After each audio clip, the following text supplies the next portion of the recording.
mock draft season. You guys want correct. the latest from the top of Daniel Jeremiah's latest mock draft. And when I say latest, I mean like he just posted it like 25 minutes ago on NFL.com. Is he one of these guys that puts one out every day, or does he do it like every week? No, this is just his third one. This is only his third one ever. This is version 3.0. I don't know when the first one was, but no, he doesn't do them a ton. All right, I definitely am interested. All right. All right, who are the Bears taking? At number 1, he has the Chicago Bears selecting Caleb Williams. No surprise. He said the Bears have cleared the runway by trading Justin Fields. I'd be stunned if Williams isn't their choice at number 1, and they've built an outstanding supporting cast for him. Right. Contrary to what RG3 is saying on Twitter, that it's not a good spot for him. Seems like a pretty good spot for Caleb I think Williams. Robert acknowledged that the supporting cast is pretty darn good, and he said it's no reflection on them. He was really basing it on how they just didn't get enough for Justin Fields. Right. Which is kind of strange. Like, just because they didn't get great trade value, now all of a sudden you think that's a bad destination? That's kind of crazy. Yeah, I don't see. Think about it. Yeah, I don't see him doing that, pulling those shenanigans. I believe he'll be a Chicago Bear. I also have reason to believe that he does have an agent, a legit certified agent, negotiating his contract. That's what I said when I heard that story. There's no way his father is going to be doing that. No. In fact, I have a name. That would be a stupid move. But I don't think I'm allowed to say. But not that it's some top secret thing. But they're keeping it on the down low. But he definitely has someone who's going to be doing the Sounds contract. like a nugget. Yeah, makes sense. Here's a nugget. Daniel Jeremiah has the Washington Commanders in his latest mock draft selecting Drake May from the University of North Carolina. All right, what does he say? I believe that. Doesn't really say much. He says, I don't have any more clarity on this pick than I did in my last mock. What did he have in his last mock? Did he also have Drake May? Hasn't he been flip-flopping? Drake May? Jeremiah? I'd have to pull up his last mock to see what differences there were. I could have He sworn said he was the Commanders moved on from Sam Howell, and I'm sticking with May here. He has quarterbacks going 1, 2, 3 because he has the Patriots keeping the number 3 pick and selecting Jaden Daniels. He says, I'm sure the Patriots will receive lucrative offers for this pick. At the end of the day, they need to address the most important position on the field and could do so with the 3rd overall selection. Now, here's where he gets a little bit spicy, Jeremiah. The 4th pick?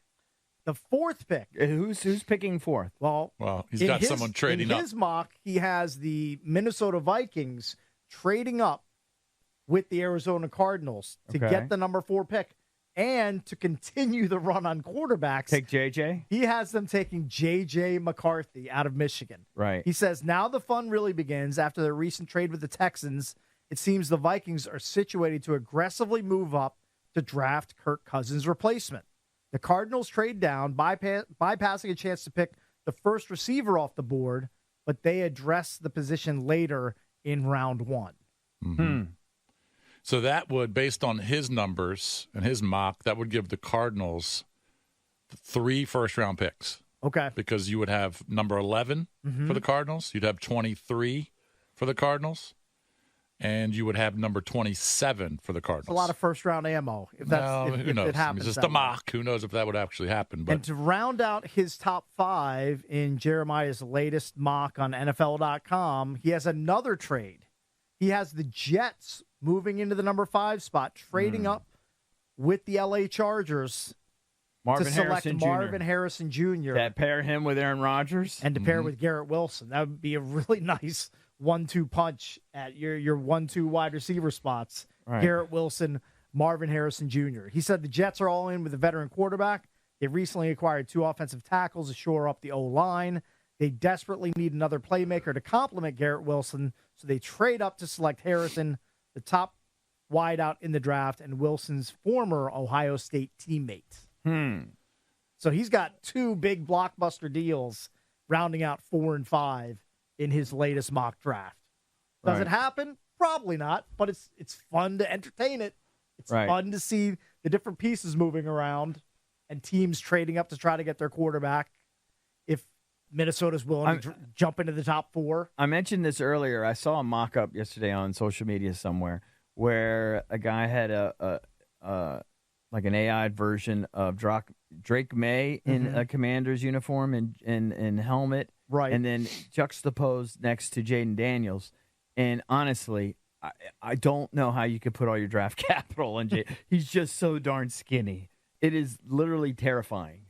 Imagine like your skinniest friend and just throwing a helmet on him. He's a great athlete and he's a great quarterback, but it's like, man, I got to put my future on that little spindly frame. That he got through 2 years relatively unscathed in the SEC, and you just hope he can do it on the next level as well. Well, he didn't have. Did he have injury issues at Arizona State? I don't think he did. I'm not sure. I don't think so. I mean, he had like a COVID year that like messed up everything, they only played 6 or 8 games. But I think otherwise he played. He stayed healthy. So it's going to be interesting to see what happens if the top 4 quarterbacks go in the top 4. I mean, that's never been done before, and it'll be interesting to see what Washington decides to do.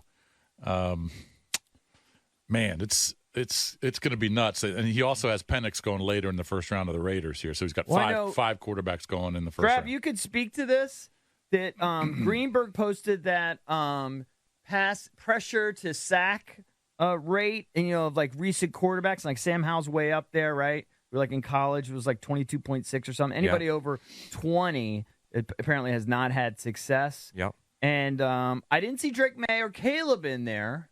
But you guys both, or maybe it was Zach Kruger, but you guys both said that Penix does very, very well in that stat. Penix never got sacked. Never, ever gets sacked. He's like legendary for escaping pressure and getting rid of the ball. Right. Now, I believe his accuracy does dip when under pressure, but that's fine. If you don't get sacked, yeah, as long as you're not throwing picks. One of his. He definitely doesn't throw picks. So that's one of his calling cards. Like his pocket awareness is elite. Do you have? I doubt you do. But could you pull up like May and where does Daniels? Is he high? Because he was high up there. Daniels was high up there. A lot. He was over 20%.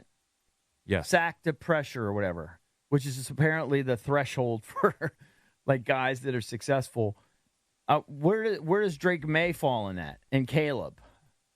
I would love to know. Give me a second. Yeah. Because I know you guys were hyping up Penix. Could that stat alone be some secret stat? I mean, I'm sure offensive coordinators love it when they don't get sacked. Yeah, but he's still not. That's not going to move him up into the top 3 or 4. I'm just saying. Don't listen to me. I'm biased. I think Penix is a future Hall of Fame quarterback. He's number one on my board. On Penix, and then he had the dud game. I was locked in on him. Not everybody's perfect every game. No, of course. Everyone has bad games. But that was the one I was sat down to watch. He played plenty of games. Yeah. Well, that's the thing. He played a lot. He's played a lot of football. Yeah, he's played 6 years of college football. He's had a lot of big injuries too. He's had injuries, and he's older. That's something pushing him down the draft board. Yeah, I think that's. I totally agree with you. So the pressure to sack ratio, right?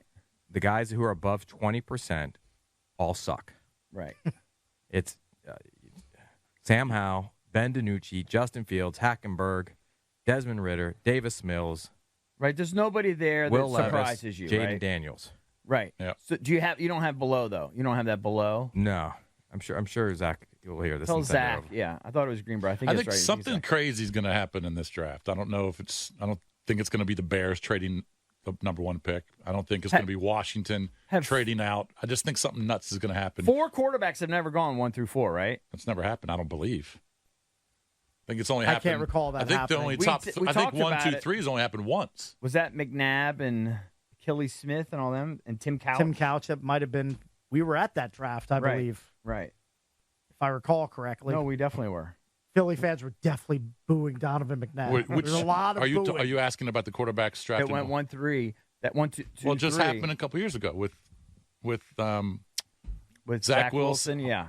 But I think Lawrence it also Wilson and Trey Lance. Right. And I think it also happened with McNabb, Couch, and Achilles. By the way, I officially felt old Not in that order. For the 1,000th time, like a couple weeks ago, where I saw a picture, I think it was on Twitter, of Achilles Smith kid posing with LeVar Arrington's kid on a college recruiting visit. I think really? It might have been to Oregon. I'm not 100% sure. Shocker. But I was like, yeah, big surprise. Remember the DNA there transfers. I thought you were going to talk about the picture of Tim Couch that went viral a couple years ago. Remember that? I don't know if I remember this. He got all like dreamy. Oh, he did? I think he's been working out with Cork. Tim Couch had a glow up? Yeah, did you see that? Where he looks Tim Couch is like he's got like a 8-pack. I had no idea. Looks like he's all on testosterone. Oh, sure he looks is. amazing. Maybe he is. Who knows? Let's go to our guy D Woods here for a moment. He's giving me some life advice for post show. Yeah, I don't know. D, what's up, buddy? Yeah. What's up, fellas? How y'all this morning? What's Good. up, D? How are you? Hey, I got two things for cakes. Yeah. They're both for cakes. One is funny and one is serious. All right. So I'll go with funny first. Okay. I heard you doing the read for the Chris Brown tickets earlier. Okay. Uh-huh. Yes. And you kept calling the young lady Thomas C. Mooney Long. Okay. That's not her name. It's actually Money Long. Money so Long. I just want to let Okay, you know. that makes sense. You know what? It's That's a better pronounced Money name. Long, not Mooney Long. All right, okay? Money Long is better. This is why you guys need to bring back what the brothers be saying, because you guys just say crazy things It's a all the time. very You don't controversial understand. segment. Yeah, it is. D. It's too controversial, too hot too for 2024. incendiary. Yeah. All right, Money And Long. so this is Money Long. And Got so this it. is the other reason why you need to bring back what the brothers be saying, because I heard you talking about going down to Minnesota Avenue today, Yeah. and I instantly text Valdez, and I said, I don't care what Cakes wants to do. He needs to catch the Metro. Cakes, I love you. You're not driving over there, and you're not parking anywhere over there. If you do, we probably will not hear from you tomorrow. Hold on. So, Right, so let's just back up for a second. Dude, So you're you saying know that little smart car You're he saying drives taking around. the Metro is any safer? How's that safer? Cakes, listen to me. All right, I'm I listening. grew up in D.C. before Yes. I moved to Maryland. You do not want to. Oh, the nicest things over there is that building and the apartments next to it. Okay. If you cannot get a space, either I don't even know if they have parking inside of there. Why don't or you at just the Uber Metro. there? I That's what you promise should do. you. Yeah, Uber. You will not park anywhere over there. I'm telling you. All right, maybe I Uber there. Uber there and then Yeah, Uber Uber. back. Make a day of it. Let me pull back the curtain. I don't want to go there. It's the last place I'm going to go on earth right now. You've had too But many people say you can't drive over I there by yourself. understand, and I appreciate all the advice. Okay. I don't want to go there, but I feel like to get the problem rectified, I have to go there in person. They're not saying don't go Yeah, there. Another guy called in. I don't want you driving, parking over there, because outside of that block, literally that block, even across the street, you're not parking anywhere and walking. I'm telling you that. Okay. I'm telling you All that. right. I'll take this advice. A lot of people are saying it's not the fact that they don't want you to go there to rectify the situation. Right. It's the parking. Don't park Okay. and walk a few parking blocks. and Yeah. walk 2 blocks to the building. Okay. That 2-block walk is Fine. what's It's I'll- dangerous. I'll Uber. I've got Uber on my phone. I know how to use Uber. Okay. All right. So there you go. That's what you should do. That's That way you solid don't have life to- advice. that- That's good life advice. And then order your Uber while you're inside the government building. Right, when I'm in there Correct. for 2 hours and nothing's getting done, Yeah, and then wait for nothing's it to getting arrive rectified, before you go outside. I'll probably Did anybody do that. else call that works at the office? Of course not. Okay. No, not No to help. chance. Just All right. people calling nonstop saying Cakes will not make it out alive. Absolutely do not drive down. All right, there. Really? BB gave him the worst advice ever. Who did? You saying, "Oh, they don't care about your little tiny car." Yeah, that's not what Just it drive is. down True. there. They don't, it's not Don't about the worry. car. They'll just rob him. Yeah, But they're going to see that loser coming out of that loser car. he's gonna be pistol whipped in 2 seconds. Yeah. So it'd be like a scene from Menace to Society, is what you're saying? And he's wearing the Capitals gear. I'm I know, telling you. big target. You guys haven't seen Cakes' car. He ain't going to draw any I'm not attention. Hey, saying they that- find out that it's Cakes, they might hold him for ransom for Bitcoin. He's a draw. Cakes is a draw? Yeah. In that car? No. He's just a draw. I know what you're saying. All right, All right. so I'm just going to Just use your head. Life update. I'm going to Uber to Hey, Minnesota and Avenue. you know, actually, the worst thing that we could have done is talk about it. Because now everyone down there is licking their chops, knowing They're that waiting Cakes, for this- yeah, waiting for 5'6" Cakes to get out of Hey, his tiny I'm at car. least 5'7". He'll put a bag over his head and hold him for ransom. You know what? Hey, stop Don't wear the Caps gear. Can you stop giving people ideas? Can you stop already? All right, when we come back, we'll give you a chance to win a pair of tickets to Jeff Lynn's ELO tour at Capital One Arena. So keep listening for your chance to win those.